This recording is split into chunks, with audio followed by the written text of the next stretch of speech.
Hi, everybody. Welcome to Chemistry and Earth Systems again. Today we'll be talking about, well, we're still talking about weather and climate. And we're going to be talking more specifically how our atmosphere is heated up. What is responsible? What's the main thing responsible for actually heating our atmosphere? Before we get to that, what you probably need to know is first of all, you need to check on Canvas to get today's assignment. Um, if you go to our day in Canvas, click on atmospheric heating, and as usual, go down to where it says classwork. We have a brand new assignment. This will be very similar to the last assignment. I will try to make videos as appropriate. I've broken them down into smaller chunks, so you'll get part A of this assignment now, part B a little bit later, and then part C before the semester ends. So this is what the assignment actually looks like. You'll see it looks very familiar. It's going to be super important that you go through and read the text within this. It's going to help you to explain what's going on. There's a few terms, so I want you guys to be listening in today's discussion. I want you to be listening closely for terms like solar radiation, greenhouse effect, terrestrial radiation, and albedo. I will be answering what those definitions are within the conversation today, but they're also found within the text of the reading as well. So if you go through and you read them, the first two questions, I just want to say before I get going in anything, the first two questions deal with the last lab. Solar intensity. In the last lab, you guys were talking about solar intensity, and that was where I was going through and showing you guys with a flashlight. If I have the sun hitting us at a low angle, what's the intensity like? If I have the sun hitting you at a high angle, what's the intensity like? Duration is how long is that sun shining down on you? So solar means sun. So solar duration means how much sun are you getting? So during winter, which is the time of year in which I'm filming this, during the wintertime, we have a very low solar duration because our days are not very long. The amount of daylight we get is very low. But in the summertime, we get a long day, which means solar duration. So wintertime, we get a short solar duration. We also get a low sun angle, which is why it's so cold. During the summertime, long solar duration and sharper or steeper sun angles. That's why it's quite a bit warmer. Question number two is also a review, and it's kind of going back, having you guys looking at the analemma again. So if you guys remember from the worksheets I gave you guys before, I gave you guys the analemma where you had to figure out what latitude the sun is striking the earth at a 90-degree angle, and the length of day, which was a supplement that I handed out, a little piece of paper about this big right here, a supplement that I handed out to you guys that showed how long the day is at any latitude. So question number one, number two, and number three, they're all review from last lab, so you should be able to answer that one. Which brings us on to talking about atmospheric heating, to which I do have notes. The notes are in Canvas, so you guys can refer to those notes within Canvas. I'm going to get these up. This is called atmospheric heating. What happens to incoming solar radiation? Now, before I go any further, what is radiation? This is gets to be kind of a little bit of a complex question that people tend to misinterpret. We think of radiation as that thing that goes through your body that could kill you. And people think of radiation being a bad thing, whereas radiation is something that can kill you. It's also something that's essential to life. Basically, what radiation is a wave of energy from moving from one place to the next. For example, if this pen was hot and I was touching the pen, the energy from the pen would go into my finger. The heat from the pen would go into my finger. I would be touching it. That's called conduction. The way, say, a lava lamp works is you have a fluid, and as you heat the fluid up, the heat goes up and then cools off, comes back down, and it mixes the heat evenly throughout the fluid. Strangely enough, that's how our atmosphere works. If you heat hot air up, hot air goes up, gets away from the surface of the earth, cools down, comes back down, and it mixes around the heat nice and evenly through our atmosphere. But how do we get energy from the sun to the earth? Because the sun's not touching the earth. The sun is not touching our atmosphere or far away from it. We're 93 million miles away from the sun. Well, it does that through what's called electromagnetic radiation. And there's different forms of electromagnetic radiation. Basically, it's energy traveling through waves that can go through the vacuum of space. It goes one direction and one direction only, unless it runs into something else. Now, most radiation is actually safe for us. Some of the radiation we can see, there is some radiation that is bad for us.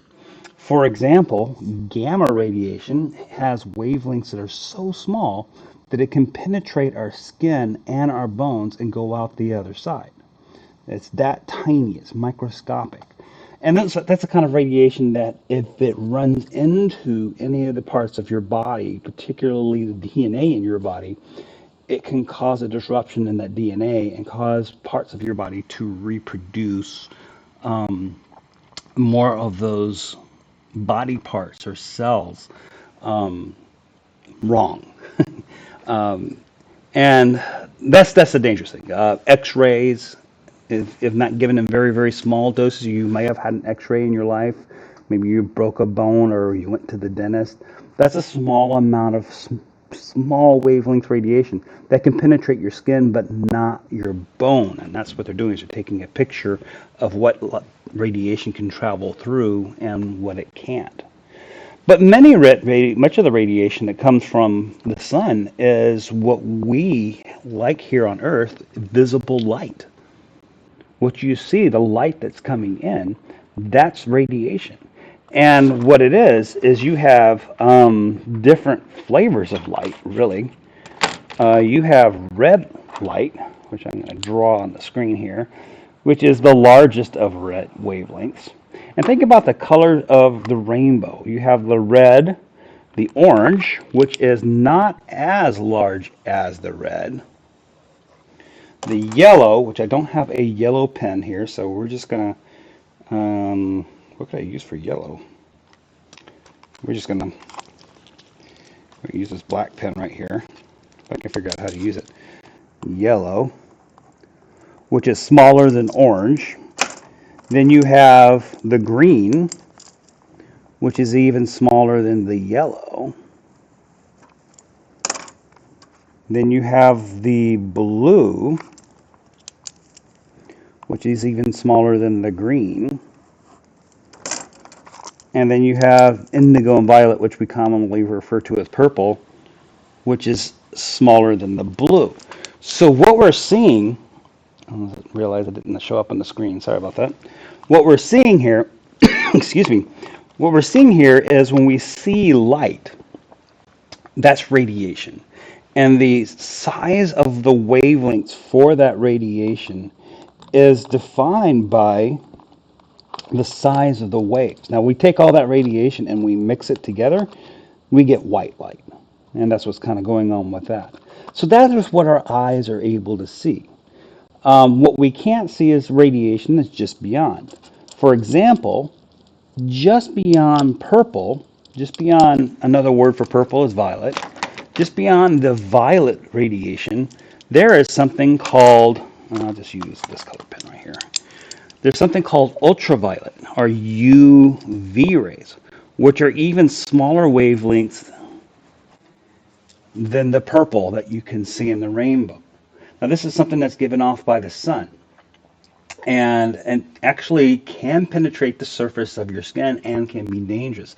Ultraviolet is something typically that we worry about with skin cancer.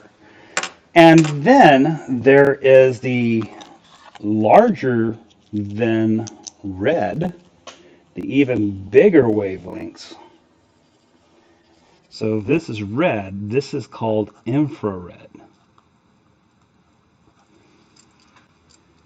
It's called infrared. And what's the difference between the red, orange, yellow, green, blue, indigo, and violets that you see in the rainbow and infrared and ultraviolet is only that our eyes can't perceive it. Our eyes have not evolved in a way in which you can see them. Some animals actually have eyes that have evolved in the way, for example, infrared light.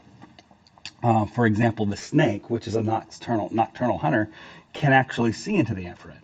Why is that important? Why can snakes see infrared? Why would they want to see infrared? Well, infrared basically is heat. And what I've got in my hand right here, I think I showed this in class before. This is a thermal imager. And I'm going to have to bring up the screen a little bit larger here. This one right here. There we go. So here's my infrared imager right here, and I'm going to show you guys what you can see. There you go. You can see nothing much going on in the background except for like some glare. Okay, but I'm going to move. Oops. No. There we go. I'm going to move, and there you can see now it's taking a picture of my head. See if I move my head like this, and I move my head like this. What's happening is that my body is actually giving off radiation. It's giving off infrared radiation. And once again, that's not dangerous radiation. That's not something that's going to hurt you. It's just something that really exists. And we go beyond the infrared radiation. We can start getting into radio waves and television waves.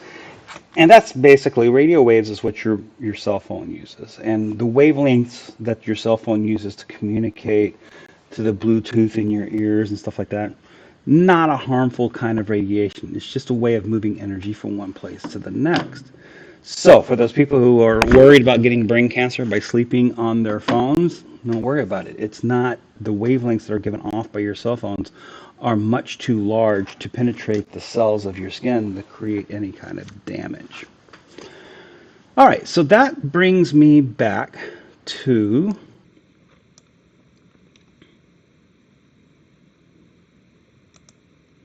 the PowerPoint. And we're talking about the atmosphere and heating the atmosphere and what happens to that incoming solar radiation. So we have to look at it. So that radiation, mostly light radiation, is coming from the sun. What path does it take to get to the surface? Well, first of all, it doesn't take a direct path because anytime light shines into our atmosphere, it's going to run into the gases of the atmosphere. And those gases are either going to absorb some of that sunlight radiation, that solar radiation, and if it absorbs that radiation, then that turns, if it absorbs it, it turns that solar radiation into infrared radiation. And once again, infrared radiation is just another way of saying heat. So this is what's called a greenhouse gas. Some of those gases absorb solar radiation, turn it into heat, warming the atmosphere. Actually, not very much of that happens within our atmosphere, thankfully. As a very small percentage is actually absorbed. Most of the light is scattered by the gases and tiny dust particles. When a volcano goes off, it puts dust particles into the air. Dust storms create dust particles. All these things going on will scatter the light throughout the atmosphere. So, in this classroom, for example, and I know this is not a picture of our classroom, this is a picture of a room, but in this classroom, if I were to turn off all the lights, light would be shining in the windows. Well, I told you guys that light radiation travels one direction, and the sun is on the opposite side of the building. The sun never shines in directly to my windows. So how do we get light in our windows? Well, what happens is the light hits the dust in the atmosphere and the dust inside the room and is scattered all over the place. Thus, it lights up the room. If you've ever seen a laser, like a laser show in a concert and stuff like that, a laser, I wish I had a laser on me, but if I had a laser, you wouldn't actually see the laser if it was a nice, clean room. The only way that you're going to see a laser, because it's just shooting light straight, is that if you put some smoke or dust into the air, that scatters that light. And if you've ever been to a concert, you'll know that they'll have lasers in the laser show, but in order for us to see the lasers, they have to put that stage smoke to scatter that light. And that's what happens in our atmosphere, is that the wavelengths of light, they're scattered. Now this is important, and I want you, this will be part of a conversation that comes up a little bit later, but the smaller the wavelength, the more likely it is going to run into something and it's going to scatter. So example, the sun produces a lot of blue color. Now we see it as white, but blue color gets scattered in the sky. So when we look up at the night sky, or the day sky, excuse me, when we look up at the day sky, we see blue sky. We don't see red sky, we don't see orange sky, we see blue sky. If our atmosphere was thicker, and think about maybe how this relates to something that you know of. If our atmosphere was thicker, we would probably scatter a lot of that blue, and only the oranges and the reds would reach us. So a thicker atmosphere would mean we wouldn't have a blue sky. We might have a orange sky or a red sky. Okay, we'll come back and talk about that a little bit later. But because the atmosphere is clear, it's like glass, right? And the sun's going to shine right through it. So some of it gets scattered off into outer space. Some of it gets reflected off of the tops of clouds, and some of it gets reflected off of the surface of the earth. So a lot of the light is just reflected back off into outer space. In fact, the good majority of that light, 30% of the light, is reflected by scattering, lost to space by scattering and reflection of light. This is why if you go to the moon and you look at the earth, you can actually see the earth. It's because of the light being scattered and reflected off of it. So 5% of it scattered off into space, 20% of it is reflected from the surface of clouds, and only 5% of it, when the light hits the earth, only 5% of it actually is reflected back off into outer space. Okay? The ability, and this is going to be an important concept, this is one of the words that you guys need to know. The ability for an object to reflect light is called albedo. Okay? You have high albedo, which is something that's very reflective. For example, if I hold up a white piece of paper, this white piece of paper is reflecting all colors of light. If I were to look through what's called a spectroscope, I could spin all that's like looking through a spectrum. I could look at this piece of paper and I would see a rainbow of all the colors mixed together. Okay? The opposite of that, something that has low albedo, is something that would absorb light and change it into infrared radiation. It absorbs and changes the radiation. That would be called low albedo.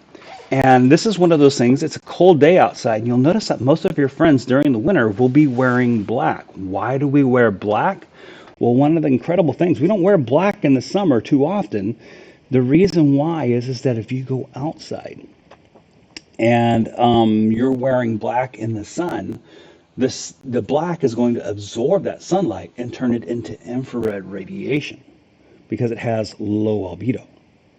Versus a white shirt is going to reflect all that sunlight, so you're not going to be feeling as much heat. And I used to do this in my classroom. We go out kind of on a late spring day or an early fall day, and we would actually measure the temperature of a person wearing a white shirt and a black shirt. And we discovered that there's as much as a 20-degree difference between what they're feeling from the sunlight. So that's all about albedo. So albedo, once again, is an object's ability to reflect light.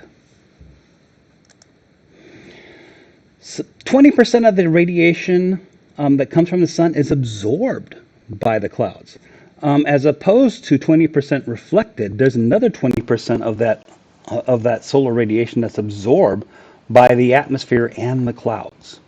And that's your greenhouse gases that we were talking about. Clouds would be part water vapor that's inside the clouds is something that absorbs that radiation from the sun and turns it into heat. 50%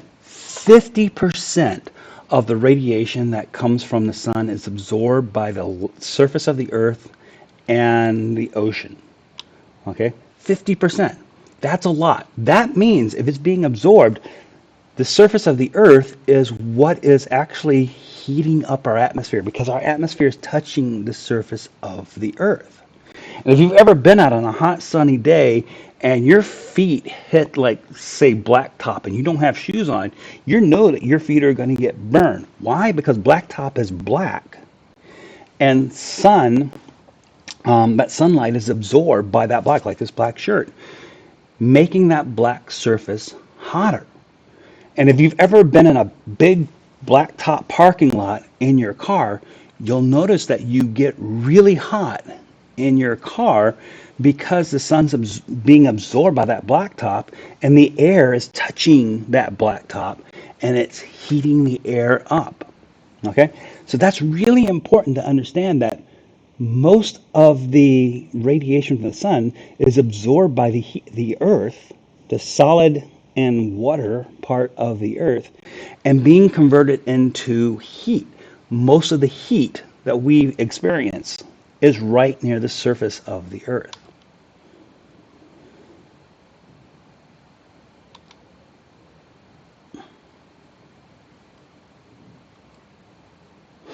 So looking at this again, you can see kind of the overwhelming part of where does that radiation go? 50% of it is absorbed by the Earth, only 5%. The Earth only reflects 5% of that land sea radiation. 20% is absorbed by clouds, whereas 20% is reflected also by clouds.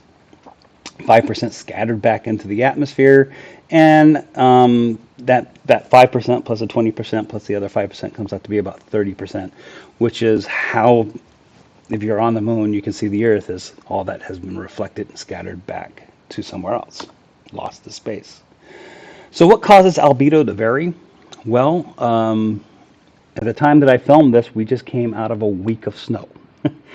Snow was white.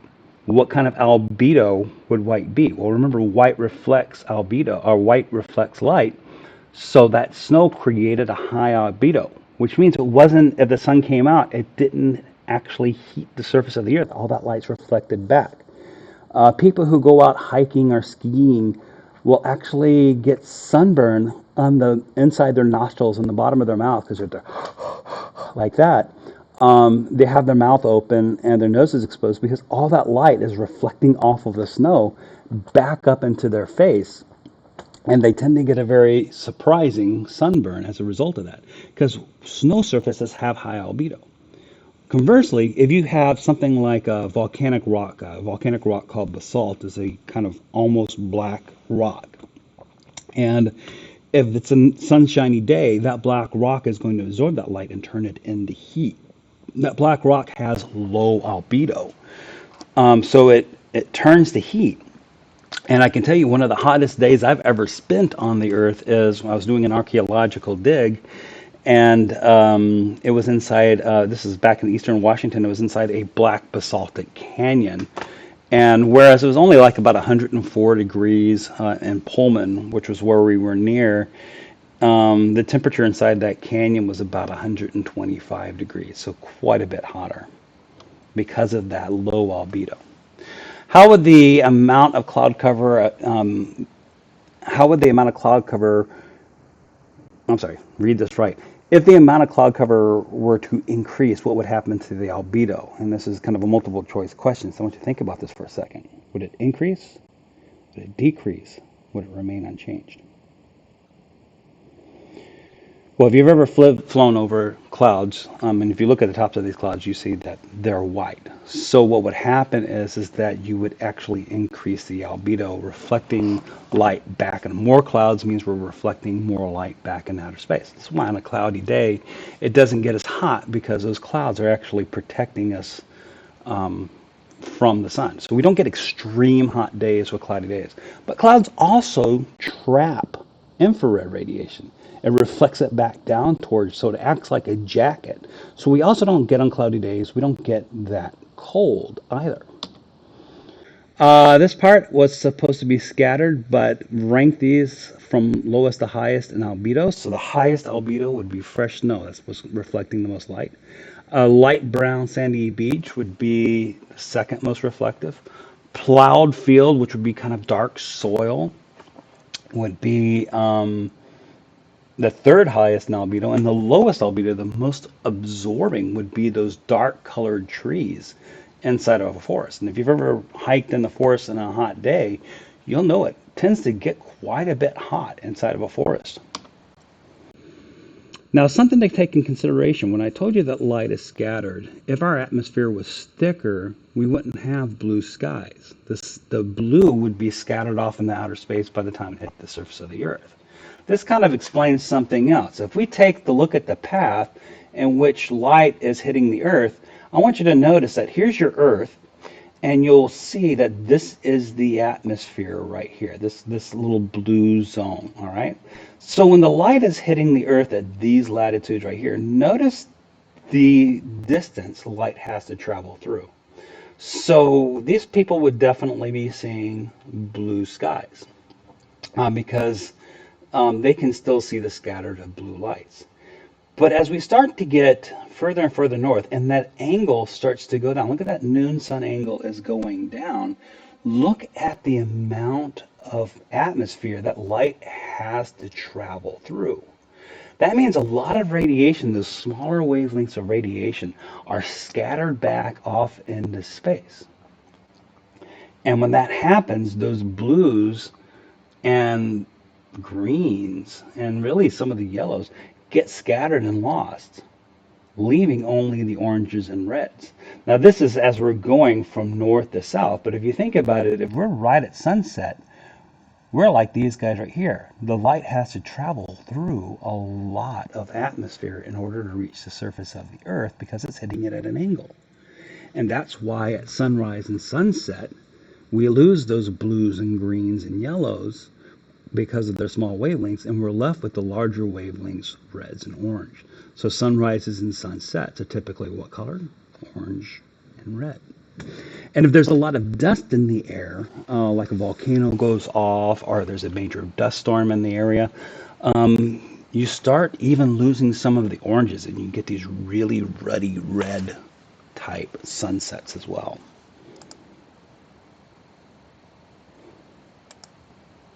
And that is the last part of the slide. So that's the end of the slideshow. And that actually goes through to help you guys answer a lot of these questions. So when you guys get to the lab, make sure you do the readings. Make sure you look at the pictures and interpret the pictures. You can see that's one that's very similar to the ones on the slide. And then answer the questions. Now this was only 18 questions, so this should be something that you should be able to finish in a very short amount of time. All right. And that's it. You guys have a fantastic day, and we'll see you in the next video.